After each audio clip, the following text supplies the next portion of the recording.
The advice and opinions expressed by the host of Autism Live and her guests are meant solely as suggestion and should not be in any way construed as child-specific advice. The Center for Autism and Related Disorders advises working with a board-certified behavior analyst who has experience with autism before starting any intensive behavioral intervention. Any choices you make in determining your child's treatment are completely at your own discretion.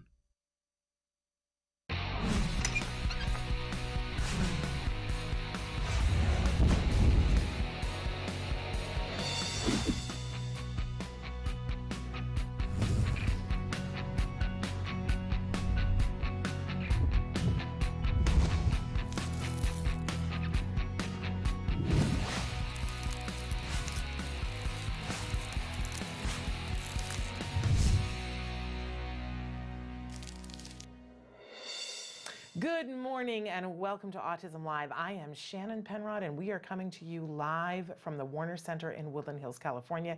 It is my great pleasure to be here with you today, especially because it's Wednesday and it's time for Ask Dr. Doreen, and we have Dr. Doreen Granpeesheh here with us. She's going to be joining us in just a second live and she's going to be answering your questions. So for me, that's a rah-rah sis-boom day, right? Thrilled to be here with you though. We are going to be live for the next hour. Traven's going to show you some of the different ways that you can connect with us both during the next hour and if you're watching this later on recorded in any of the many ways that he's showing you that you can watch it. I want to remind you always that our homepage is autism-live, and when you go there, there's a lot going on the page. There's lots of things to do. I encourage you to tootle around on a day when you've got a little bit of time and find the things that you need. You don't have to use everything on the page, but we have a library of videos there that can help you, whether it's at 2 o'clock in the morning, your time, right, that you can check in. You can search in a multitude of different ways. There is a search feature. Put in the keywords that you're interested in and it'll give you a series of videos. If you want to search past Ask Dr. Doreen's, up at the top it says search by topic. You click on it and it's a drop-down menu, and right now the only thing on the drop-down menu is Ask Dr. Doreen. But if you go in there, it lets you, for instance, put in the word toilet training and it will show you all of the videos that we've done on toilet training, but it'll show you the question that was asked. If you click on it, it takes you directly to that episode when Dr. Doreen is answering that question, which I really love. By the way, that feature is coming up soon. I know we've been promising it for a while, but you'll be able to do that with our Temple Grandin videos as well, and we hope to just keep adding to that drop-down menu. But you know, most important that you can find all those questions from Ask Dr. Doreen right now.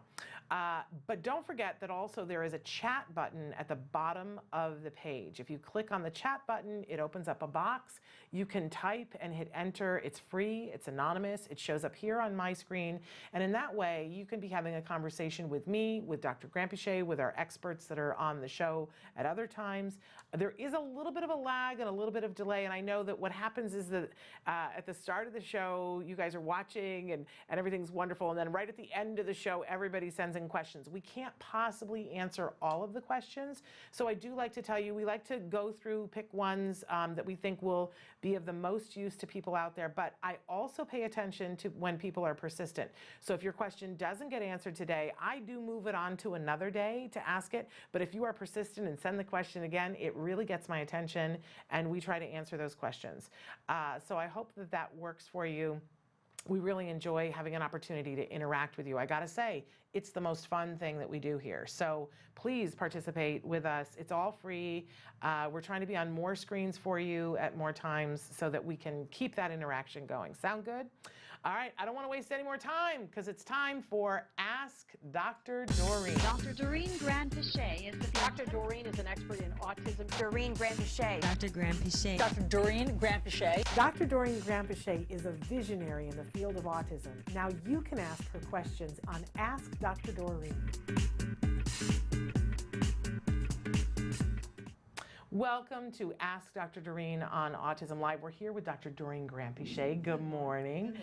Always thrilling to be here with you. For those of you who don't know, Dr. Granpeesheh is a true expert in the field of autism.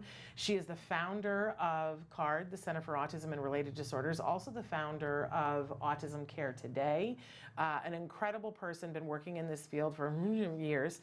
She looks much younger than you would believe by the number of years that she's been working in this field, but she is a true visionary. I always say you can see around corners where autism is Oh, concerned. thank you very much. I want to grow up to be her. And that's the truth. But I can't because she's got the position taken. So I love to be her sidekick for this hour so that you can ask questions. I do want to remind you that there is no expert in any field who could give individually specific advice in this particular format, but send your questions, be as specific as possible, include the closest major city to you so that she can know and that I can know what resources might be available to you in that area. And we can also go look to see once we know what area that you're in. Exactly. All right, so welcome. Thank you very much. Thrilled that you're here. I want to start with yesterday. You know, on Tuesdays we do a best of, where we play the best of different clips of Autism Live. And yesterday we played a best of Dr. Temple Grandin, because we've had her on the show a lot. And somebody wrote in and asked the question, and I said to them that you were going to answer it for them today. How do I stop my nonverbal child hurting me? And I felt like that was something urgent that we needed to get to right today with the best expert that there is.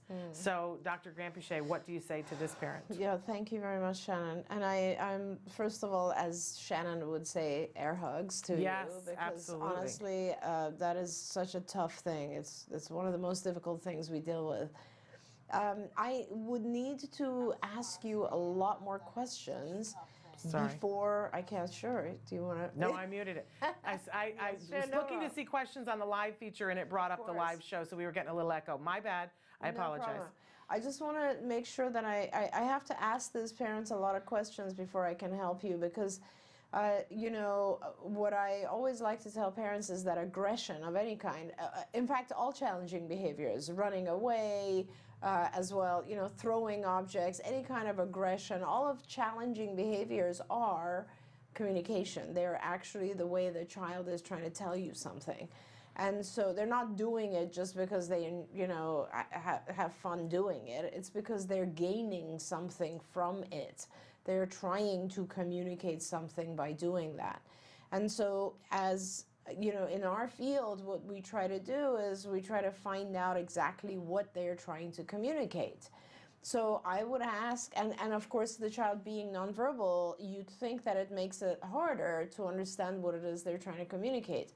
But there's a clever way that behavior analysts find out what the communication is, what the reason is, and that's called a functional behavioral assessment. And what you do through an FBA is that you answer a series of questions, and that helps us identify if your child is trying to avoid a situation, if your child is trying to gain access to a tangible object, if your child is trying to gain access to just attention. What is the function of that hitting, that behavior? And, you know, I guess the best way for you to find that out is either you can write in and tell Shannon a little bit more about the circumstances, like when does your child hit you? Or, you know, under what circumstances? Is it right after you've placed a demand? Is it when the child wants to get your attention so they can gain access to something? Like, when is it that they hit you? And that's one way, and then we'll try to help you. The other way is you can go online on our Institute for Behavioral Training. Is the BIP builder, the CIFA, it's on skills, right? Or Yeah. is it on both? You go on skills. You go on skillsforautism.com, and there's a section on there that is called the CIFA, which is Card Indirect Functional Assessment. And on there, you will be able to answer a bunch of questions about this behavior, and it'll help you identify exactly what the function is. Now, why is it important to find the function, the reason, the thing your child's trying to communicate? It's important because the way you treat the behavior is different depending on that function. So, for example, if a child is hitting you because they want to gain access to, let's say, an object, you would treat that a different way. You would block access to the object, you would prompt the child to say something verbally to request the object, then you would give the object. However, if the child is hitting you because they're very frustrated from a situation they're trying to escape from, you would make sure they don't escape from the situation. You would have them like write down or touch an icon for why they are. And when I say like we tell our children to say or speak, I don't mean vocalize. They can also communicate by touching a written word, touching a picture. There's many ways that we speak. It's not always vocal in nature. So, but the main point with these challenging behaviors is to find out why they're occurring, prevent the child from doing that behavior, and instead teach the child a more functional way of communicating and then reward that. So as I said, you could either go on skills and look for the CIFA and answer all those questions, or just write back into Shannon and explain a little bit more detail when exactly your child, under what circumstances they hit you, and then I'll try to help. I always tell the story of when it was our 10th wedding anniversary, we went to Las Vegas, and we went as a family. We take our child on our anniversary trip, because that's how we roll. But we got tickets to go to the Cirque du Soleil Mystere. Yeah. And they encourage you to come early because there's a guy who comes out and does all this, improv with the audience. So we went and we're in our seats early. And, I was a little concerned about how Jem was going to do, but he was far enough along that, I was less concerned. But we were sitting up a tier, the tier below us, there was a family. 2 older parents with a young woman who was in a wheelchair and was clearly non-vocal. And she, the guy came out and he started interacting with the audience, and she started to make some noise. And then the noise sort of escalated, and she was trying to move her wheelchair back, and the parents were trying to calm her and to get her to stay. And we were just watching it escalate, and they could feel all the audience stopping to watch the magician and starting to watch them, right? And there was a part of me, I was like, I have no credentials, but I really want to go up and say, can I help? But that'll make it worse. It's that thing about what do I do? And just trying to focus on the magician and I'm like, think love at this family. But things were escalating. And then, the girl in the wheelchair was getting more and more agitated, and it was clear that she wanted out of there, to me. But I know as a parent, when you're in the moment, sometimes it isn't clear because you're right there and you can't see it. And I had a bird's eye view and wasn't having the emotional thing of what was happening. But it got, more and more and more. And then the girl hauled off and hit who was probably the mother. And everybody in the audience had this, reaction. And of course, this woman, you could tell that it was just like a small death. And because I've been hit by my child when he was younger and littler, and he didn't have the words and we didn't have the intervention. It's devastating, right? It's absolutely devastating. And then it was like, well, and you saw the resignation of this couple, and they were like, all right, come on, let's go. And they took her and they left. Well, then, the magician finished up and they said there's like a 10-minute break and then the show will start. And I was like, oh, well, I'm going to use the ladies' room during this 10-minute break, right? And I go, and there they are in the ladies' room, because what the girl in the wheelchair needed was to go to the bathroom. That whole thing happened because she didn't have a functional way of saying, I need to go to the bathroom. And if you think about it, look, when I have to go to the bathroom, I have the autonomy to get up and go.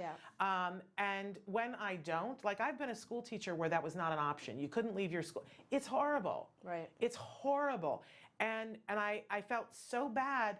And of course, they never came back in because the mom thought that we were all going to judge her. And so they had paid tickets. I'm sure that they didn't get their money back. And all I could think was, if that young woman just had a way to press a button to say, bathroom, please, this didn't have to happen. Right. But I think anybody would hit if they had tried repeatedly. She didn't want to wet her pants. Right. And so, but, God bless that mom. She didn't know. She's not a mind reader. Right. So that functional communication piece, we've had so many people be on the show who use assistive technology that at one point didn't have it, who say to us all the time, please, please, please make sure that you are giving people who don't have a voice a way to communicate. Absolutely. Because if they don't have it, they don't take relish. most of them, in having to hit to get what they want. That was a really good point. Right? But we would all resort to that if we didn't have a way that we could be heard. Absolutely. There's no question about it. And we also not only would we resort to that, but the problem with not having a functional communication system like an iPad or just a picture board like a PEX system or something like that is that you also can be misunderstood, right? So like, for example, in that case, we know now that she wanted to use the bathroom. Yeah. What if it had nothing to do with the bathroom? Yes. What if really what she wanted was to just avoid that show because the noise was bothering her, right? Which I think is what the parents ultimately thought. Right. And so there's so many different things that are happening and we just don't know unless we actually figure out the function of these behaviors. The only way you can really do that is the child. It is super, super important to always ask yourself when a challenging behavior happens, what is my child trying to communicate? Yeah. And of course, as Shannon said, the sooner that they get on some sort of communication system, nonverbal, non-vocal, the sooner you'll overcome this problem because then they'll start to be able to let you know.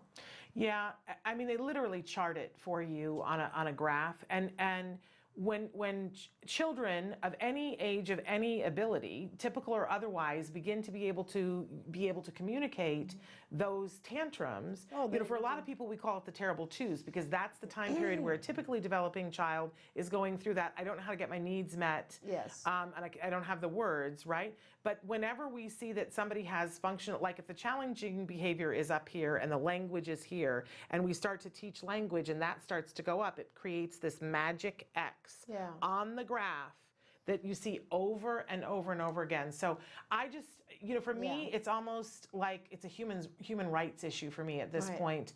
That, and I mean it for the individual, but also for the parents, because we get into an upside situation where we're being hit and we don't know, it's through no fault of us that we don't know what to do, right? But since you're asking, avail yourself of the help that's available to you. Make sure that you get this individual functional communication, that you're working with experts, because this can get so much better for that individual and for you. I get goosebumps when I think about how much your life can change if you're able to get that support and help. And here in the United States, there's insurance.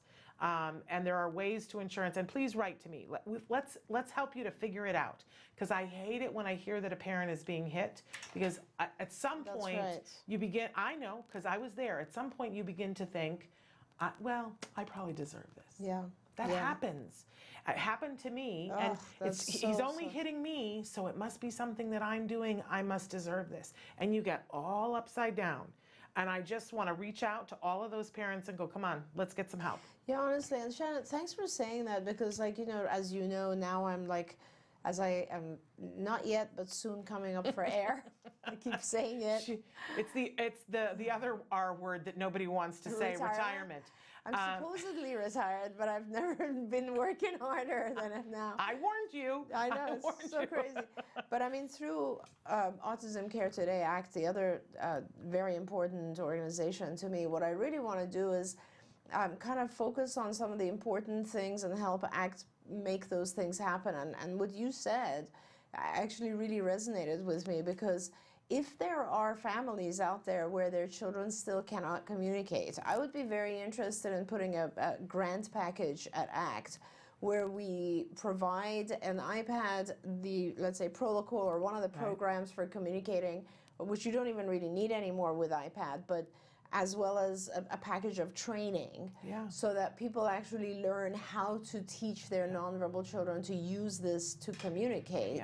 And that would be, if there are, are there a lot of families still out there who have either young or adult children who have no means of communication, and they don't have the ability to get them some sort of functional communication system? I mean, there are people out there. There absolutely are. And more than that, there are people who don't understand that funding is available for it. Right. And worse than that, there are people who are upside down and think, this is my life, and this is what I deserve, and this is just how it's going to be, and nobody understands, so I'm not going to talk to anybody about it.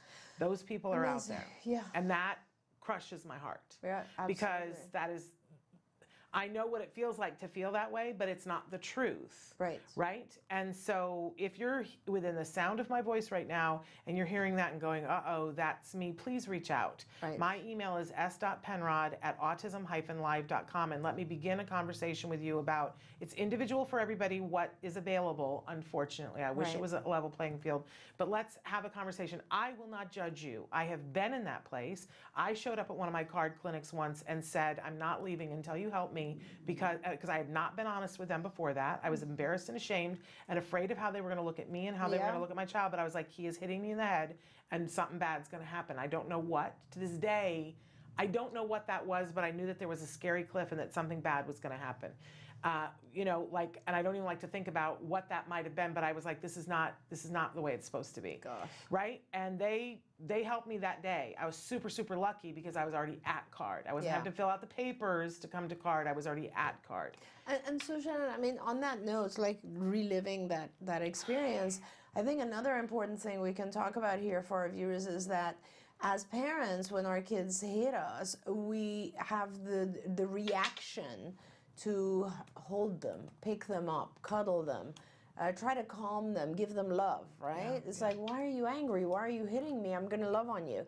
And that is terrible because that ends up increasing that behavior, you know? So that's also what's part of this, is that our instinct is pretty much the opposite of what you're supposed to do in that situation. I got to tell you, though, there's the flip of it, too, that, That you get angry and... Well, you get hit, and there is a natural response to hit back. Yes. And, and you get hit enough, the Yes. fact that that it's your child Yes. gets fuzzy. Yes. Like there is a natural instinct. Absolutely. And that is one of the most terrifying things to feel as a Yes, parent, to feel yes. like, oh my goodness, Yeah. my natural instinct is to defend myself and hit Right, back. right. Like nobody wants to be on that page. Let's get some help for some folks. Absolutely. Reach out. I won't judge. All right, we should take a break. And then when we come back, before we go to break, I just want to say I'm going to come back and address a question that was written in by a CARD family. And I love it when a CARD family writes in. But I also want to tell everybody, and we had another question from a CARD family about something really specific. So if you are a CARD parent and you're getting treated at CARD, I want to let you know, if you don't already know, that we have a new department at CARD. It's called the Caregiver Support Department. And I am one of the people in that department. Aside from my job at Autism Live, I am now the Director of Parent Relations and Orientation. And one of my favorite things is to be talking to CARD parents about how to get the most out of their CARD program. So I really, love to take new parents who want to know all about CARD and tell them about that. And I love to talk to parents who've been around at CARD and say, hey, here are all these things that I don't know if you know, because some of them are new, and to get the most out of it. But there is another person in our department who is Cecilia Knight, and she is the Director of Parent Support and Parent Education, Caregiver Education. So she deals with all that ongoing education, but both of us together lead a team of people who are called Caregiver Support Coordinators. You have a Caregiver Support Coordinator who is assigned to your area, and they will call you on a semi-regular basis, and you can call them at any point. And when you call them, if you're having any kind of difficulty and you just need some help and support, they will take all your information down. That information gets shared and sent to the right people so that that problem can be resolved.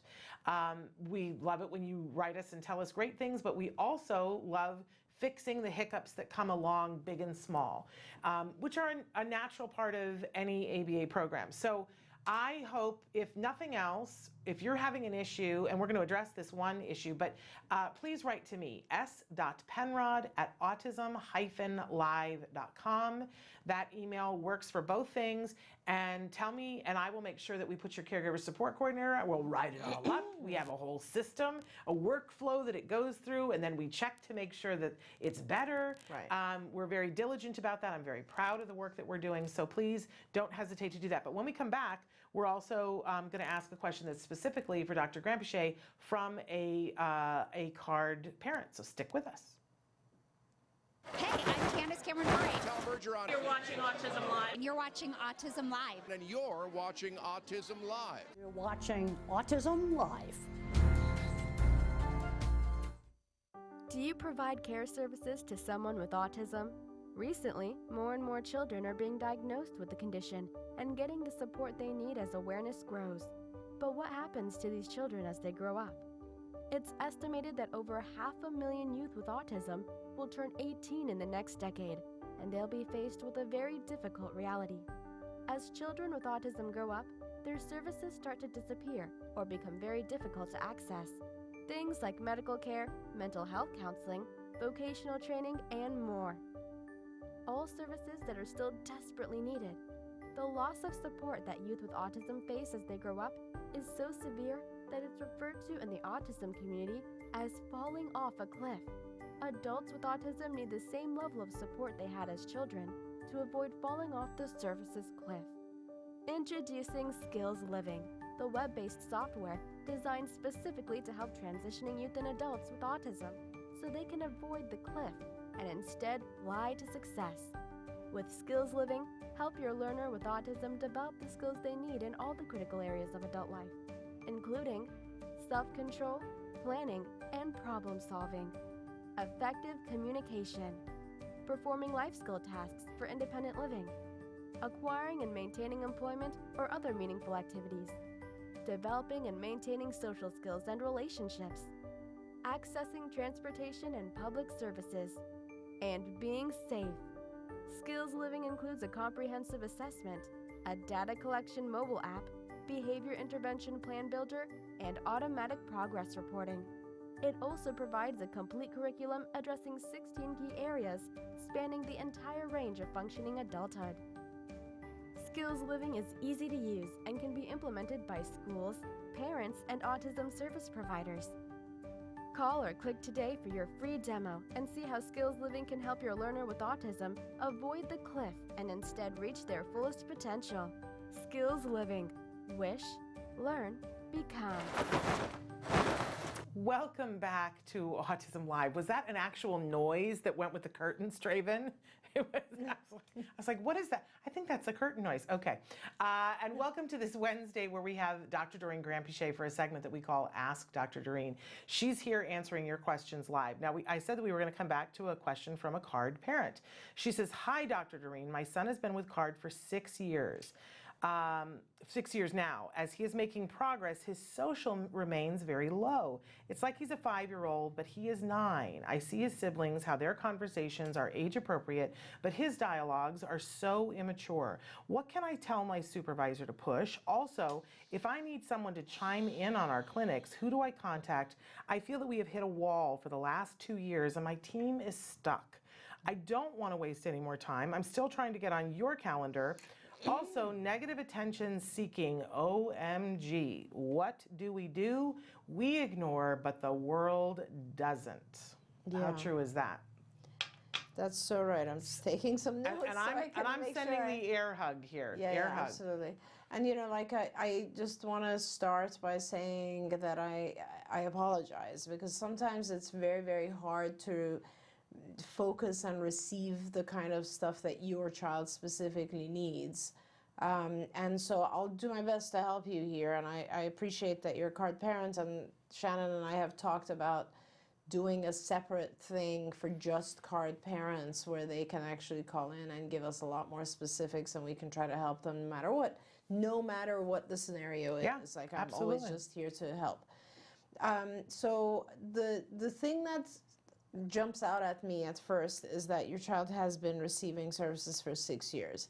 So to me, that means that you probably don't have the level of funding that is ideal, because 6 years of funding, you're running out. So payers, usually our payers are pretty adamant about fading out after the second year. So after 2 years, we start to get a lot of pushback and a lot of kind of requests to get out. Now, especially if the child is also past 8, which in your case, your child is, the fact that you're getting any funding right now is a blessing. Yeah. Let's just start there. But it makes it very hard. And this is sort of one of the things that I've always been very concerned about. And like, I mean, it's the reality, but it's sad, is that every hour of therapy that is not funded obviously impacts how much progress we can make. It's like, you know, if you want to build muscle and you work out 2 hours versus 10, well, guess what? The person working out 10 hours is probably going to build more muscle.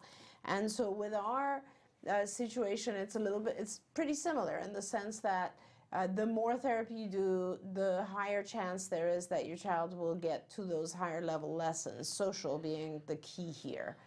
So it's one thing, you will always see progress faster in the early years. Why? Because the lessons that we're teaching are a lot easier.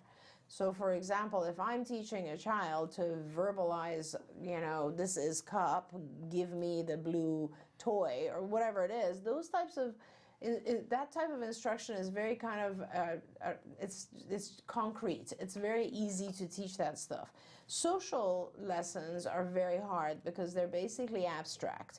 Your supervisor shouldn't be stuck because they're guided by skills. And skills is a very rich, rich curriculum in the social area. In fact, there's a whole section on just social communication. So there's lessons there and a lot of guidance on how to approach those lessons. If your supervisor is remote, that means they're not in your office, they're somewhere else, which often happens because we only have about 360 VCBAs and we actually could probably use 1,000. If your supervisor is remote, then obviously it becomes a little bit harder because you might have different supervisors, and that is tough, and I apologize for that. If your supervisor needs assistance or guidance, all you have to do is say, hey, I think I would really like to get a consultation with the clinical director. I also don't know why you're not on my calendar. I would be happy to also consult. I don't know where you are. I am trying to start traveling this year so I can go to the sites and see as many kids as possible.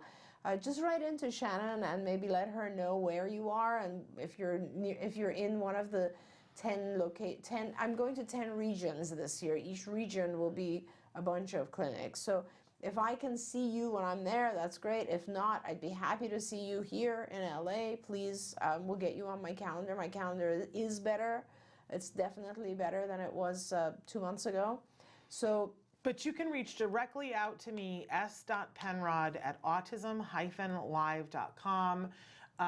You know, you can put in the subject line, you know, ask Dr. Doreen, so that I know that it's a question about something that we talked about here. You can say to me there, I'm trying to get on her calendar. I'll make sure that that gets to the right person. Right. You can tell me where you are so that I can make sure that if she, in some of those regions I might be going with her, that we can make sure that you get hooked up. So feel free to email me. Right, and also like, you know, you also have access to other senior clinicians here at CARD, such as Evelyn Kong, our clinical director. And Evelyn is happy to, she's also incredibly good with the social arena. We also have what's called CLMs, or clinical managers, in our various sites, and depending on where you are, there are senior clinicians in the regions who basically are very good at one area or another or all. And so the social, we would be happy to consult with your supervisor and give them more ideas, or maybe they don't feel comfortable with those lessons. But going back to, so the lessons are there, we can give the feedback to your supervisor. The thing that I want to touch on is the fact that if your hours are limited, progress in the social area takes a very long time. So if I'm teaching a child to like touch an object or label an object or tell me what they did, that's one thing. You'll see progress there. But if I'm teaching a child a social behavior, let's say social communication, right? Social communication involves a million different steps. So for example, I would have to teach the child how to join a group of kids and how that's different from talking to just one kid.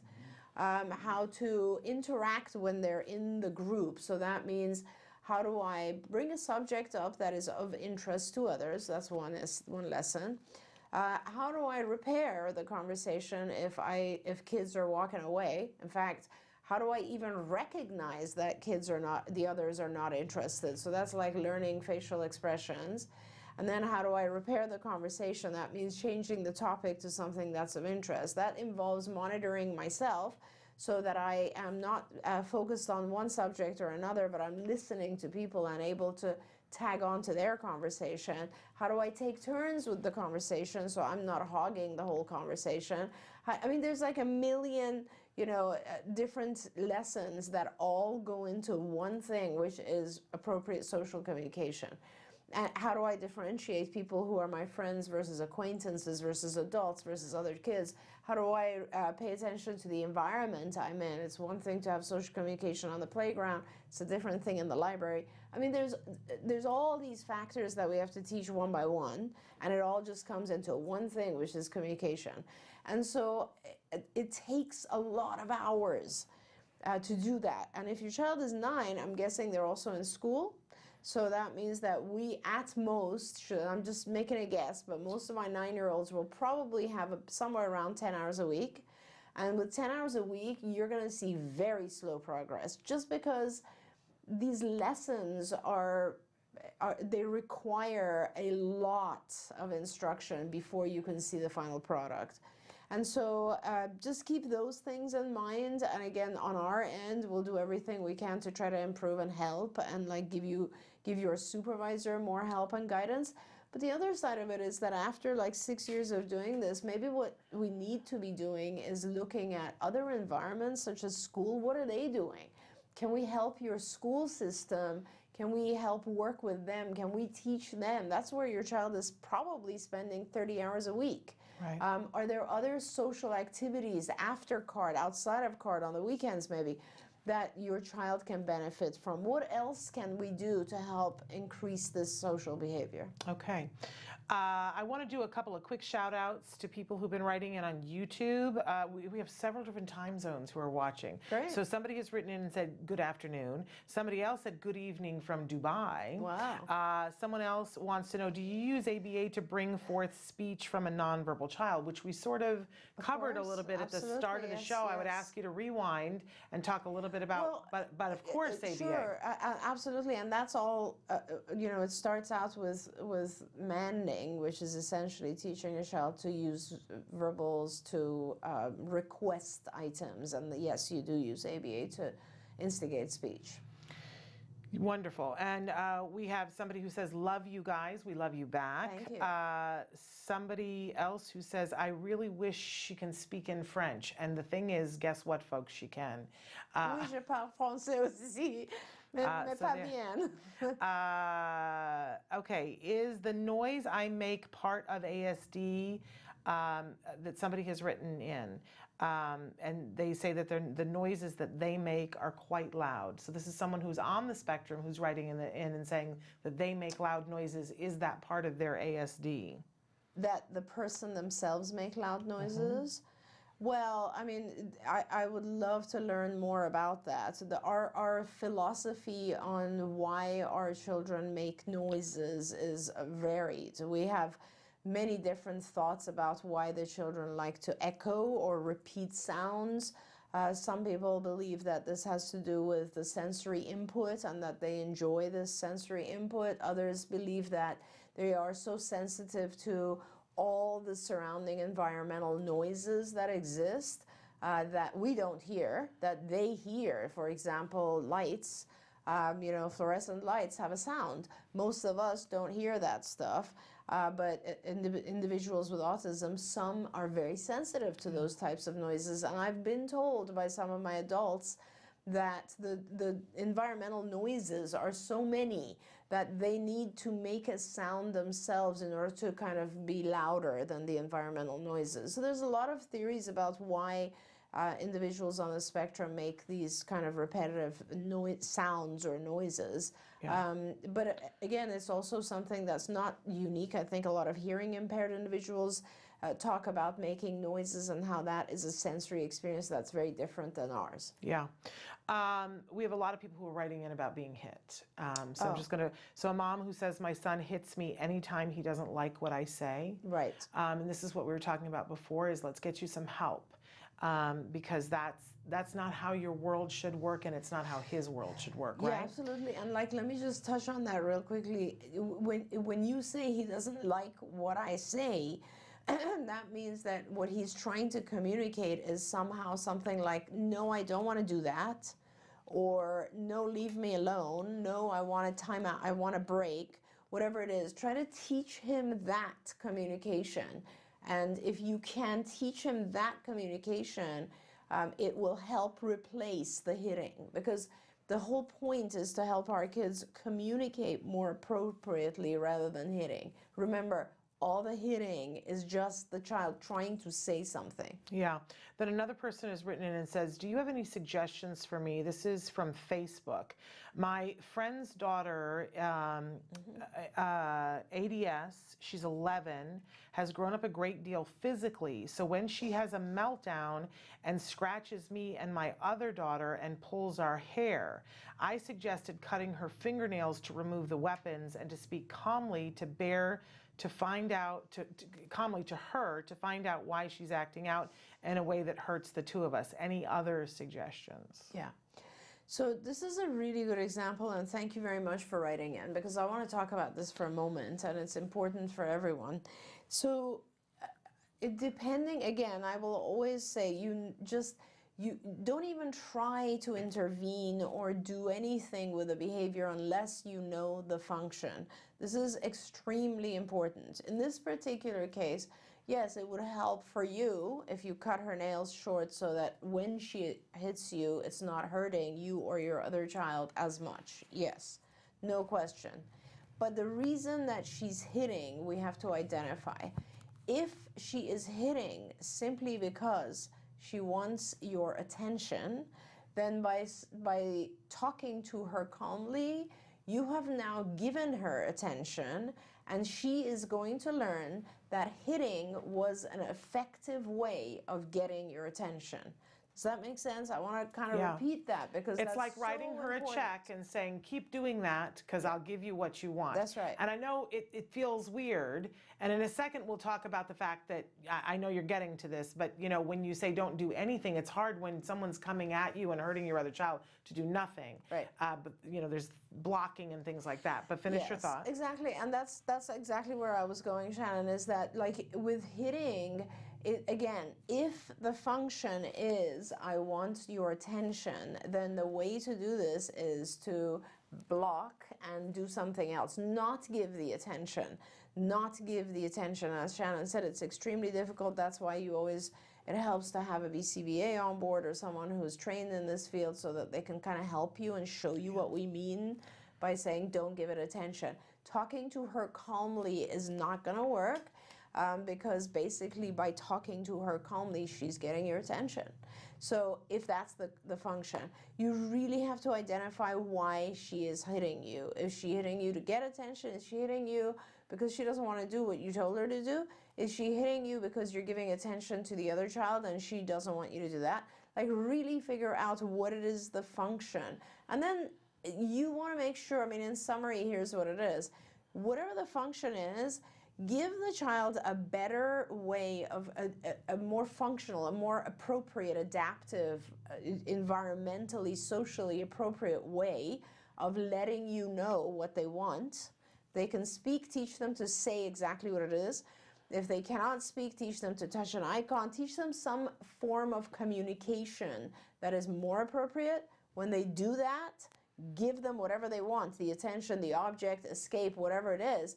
And when they hit, don't allow them to get the attention, the object, or whatever it is. Yeah. I think when, for those of you who are writing in about these kinds of things, I want to give them something to do today. Yes. If you are not already with an ABA provider, I would suggest that, because I could tell you here in California, the first phone call might be to the regional center, but those kinds of things take time. Very likely you have insurance somewhere that will pay for ABA. I would tell you to call an ABA provider today and say, you know, how can I get started today? That'd be the first phone call I'd make. Then I would also call, if you have something like a regional center, start that phone call call and say, I need help today. My child is being aggressive. I know that that's a scary thing to call a public health line and say because you're afraid of what you're going to trigger. But the fact of the matter is you need some help and support, and things go bad quickly. Right. When kids are being hit and when you have other kids that are at danger, you need help. Now is not the time to be quiet about it. Reach out, get help as 100%. early as possible. Definitely. The fact of the matter is dealing it with a 3-year-old is easier than dealing with a 9-year-old. And dealing with a 9-year-old is a lot different than dealing with a 19-year-old. And even dealing with a 19-year-old is a lot different than a 45-year-old who is now institutionalized and is hitting people, right? So right. Okay, I'm sorry.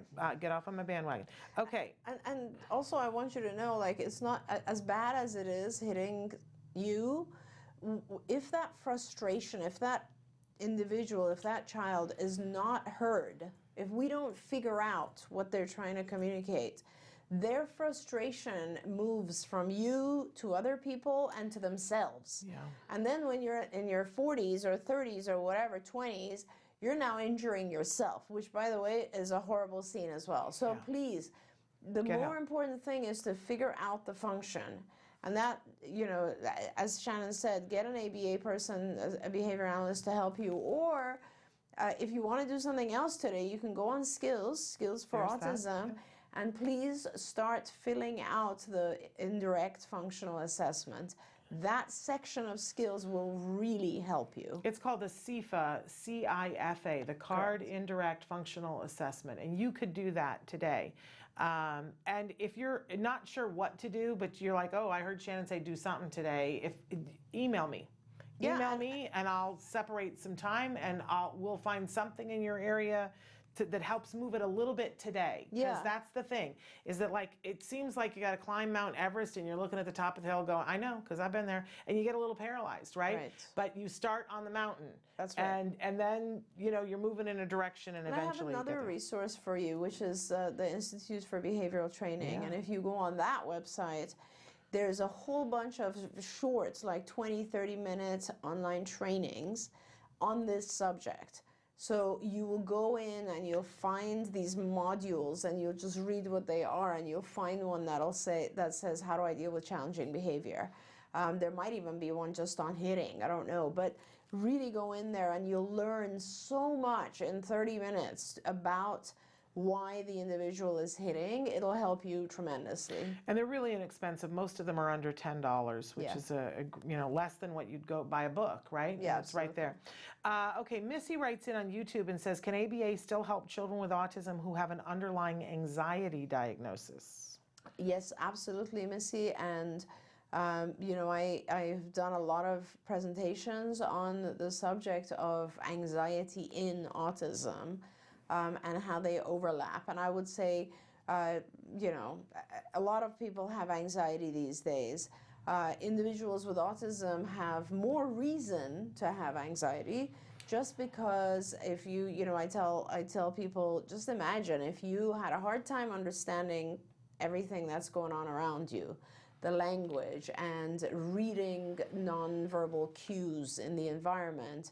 And also if you then had difficulty tolerating the stimuli in your environment, so noises, visual, the lights, everything kind of was too intrusive, which it is for some of our kids sensory-wise. And then on top of that, if you were, let's say you had gastrointestinal issues and pain, which some of our patients do have, more than half. And on top of that, if you had sleep issues, you're not sleeping enough, all of this just adds up and piles on and becomes a reason for anxiety.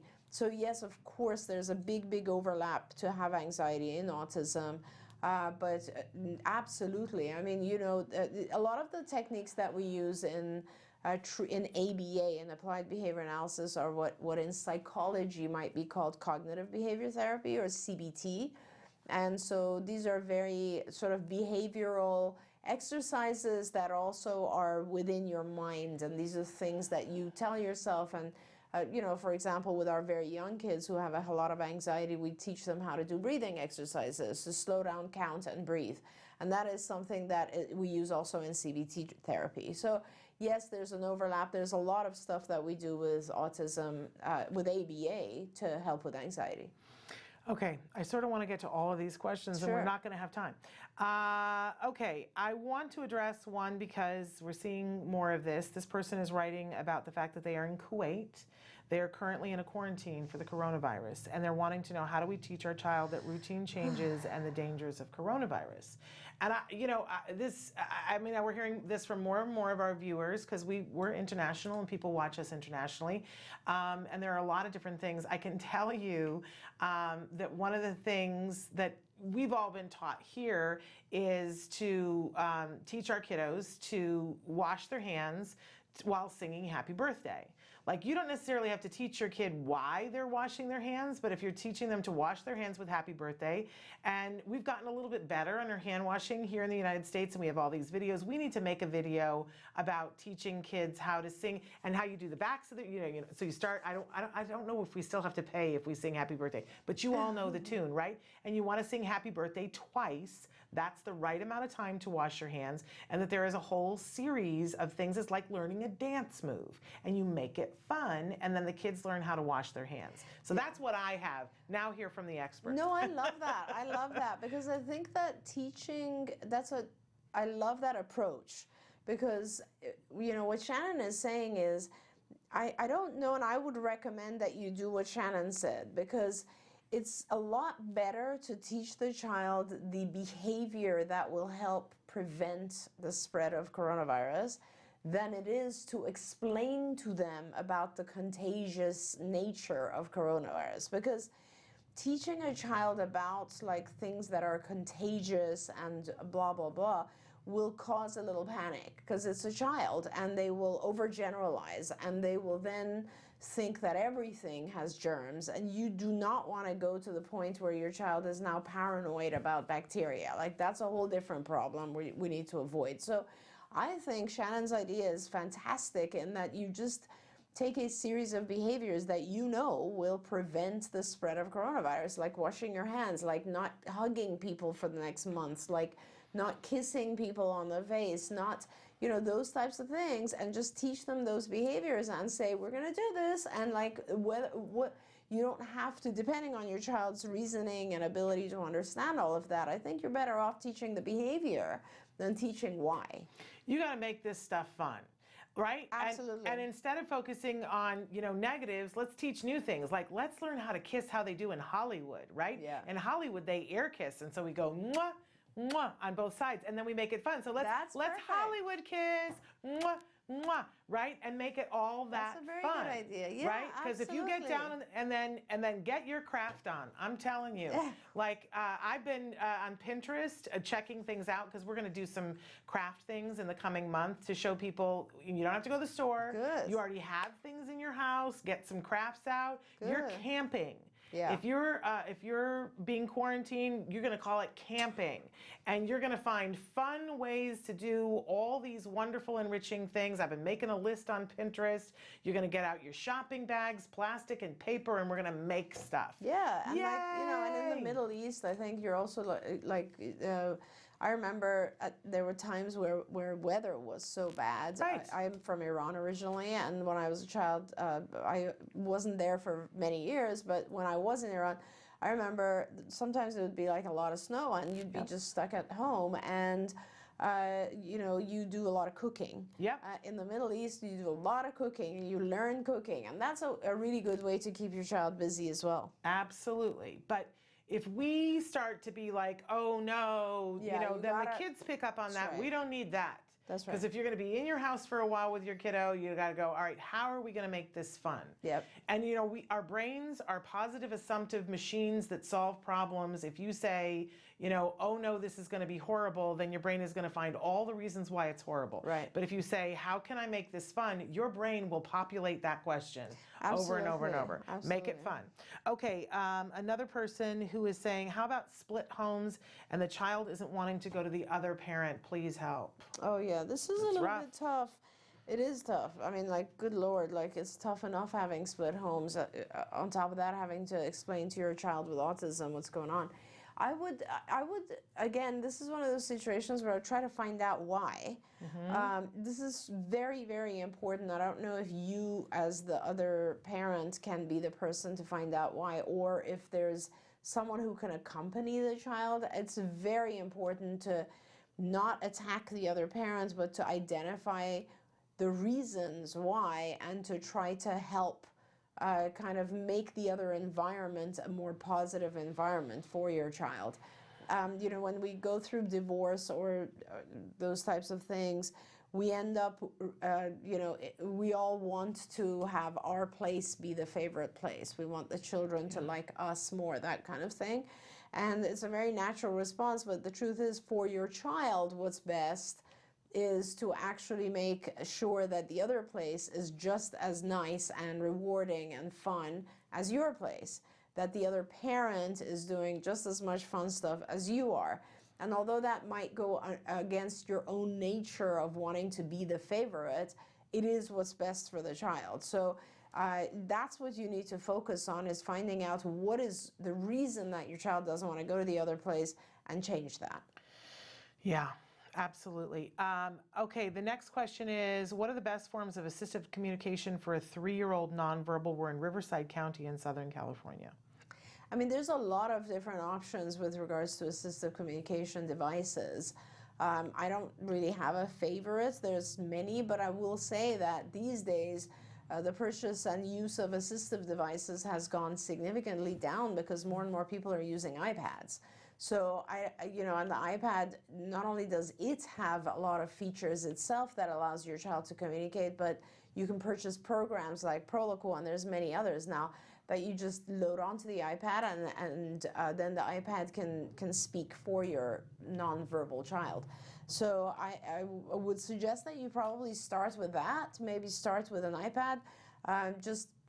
You just start with keyboarding, really. It's like you have on the iPad, you have the feature of icons. Look that up, maybe on the App Store. There's lots of different applications on the App Store of the iPad where you can look at and see pictures of items that the child might want, and that's probably the best way to start. Donna wants to know on Facebook, where can I get funding for a device for my 2 nonverbal sons? And, you know, I will tell you that, first of all, you can start with insurance. More and more insurance is funding Devices. devices. And I would encourage you to ask for an iPad. It is the best, I think. Yeah. I mean, there are Dynavoxes, there's the LAN system. There are people who are now getting Android devices, but Proloquo works best on an iPad, so it is the preferred. You know, we were just talking we have a CARD PTA meeting, and last night somebody was talking about the LAN system, which a lot of schools are pushing the LAN system, but unfortunately it doesn't communicate well with other things, and if you don't know how to work it, it's like teaching your child a different form of sign language. Yeah. You want your child to be able to communicate. We really like Proloquo because it's across the board, it's so user friendly, people can use it. It's a smaller price point. I mean, it's still a little expensive, but insurance a lot of times is paying for it. Autism Care Today has grants sometimes for iPads. United Healthcare Children's Fund has grants for that. There are many, many grants for iPads, but start with your insurance. It's often the easiest way to get your iPad. That's right. Okay, I'm rushing because we're almost out of time, but somebody else has written in and said, my son is 31 and he has never been able to communicate. And we've talked a lot about functional communication. Yep. Do you want to talk a little bit about the fact that it's not too late for that No, individual? absolutely. It's definitely not too late. And some of the most joyful moments of my life have been when I've had an individual who's an adult who was very self-injurious and aggressive, learn to use an iPad, and when they did, their life changed. So I really, really recommend you. It's the same stuff for you. I really would suggest that you try to get them to communicate non-verbally, and it is definitely not too late, and it is absolutely the best thing you can do. Okay, we have somebody, I'm just rushing because we're almost out of time. 7-year-old autistic boy who can speak a sentence of 3 words in his native language, which is Arabic. He knows nothing about English. Would he be able to learn and communicate in English through ABA? And what do you usually do with a similar case like him? He comes from a foreign country that has nothing to do with English. Yeah, so I always go based on what the future is for that individual. If they're going to be living in an English-speaking country, then I would do all therapy in English, and I would ask the parents also to speak to him in English. If the child is going to go back to an Arabic country, then I understand that, and then I would probably get a group of people who could be trained to do therapy with the child. So that is commonly something we do as well. You just have to kind of decide where the child is going to be for the next 5 years or so. Do you, we have like 30 seconds, but do you have to, can I keep you 2 minutes, or do you really have to be, you cannot? I just need to be off site at 11:15, so I don't have a lot of time to leave. Okay. But maybe if it's a quick one, I could do one more. It goes in the vein of everything we talked about. 2.5-year-old son likes to throw toys when he's mad. He likes to throw his brother pretty much anything in his way at the moment. He also likes to hit and bite. He whines incessantly and cries mommy, even if mommy has him. How can I calm my son? 2.5. Oh my gosh. Get some ABA now. How about this? I have this person's email because they wrote direct. I'm going to reach out to you. We need to get you started with ABA. That's the answer, right? We do, and we need to get the functions of those behaviors identified right away, because you never know, he could be having pain. Like, we just don't know what the reason is, and we have to find out. But he's 2.5. What you need right now is help. You need help, and you need ABA. And he's the right age. Yes. All right. So I'm going to reach back out to you personally because you emailed me. There we go.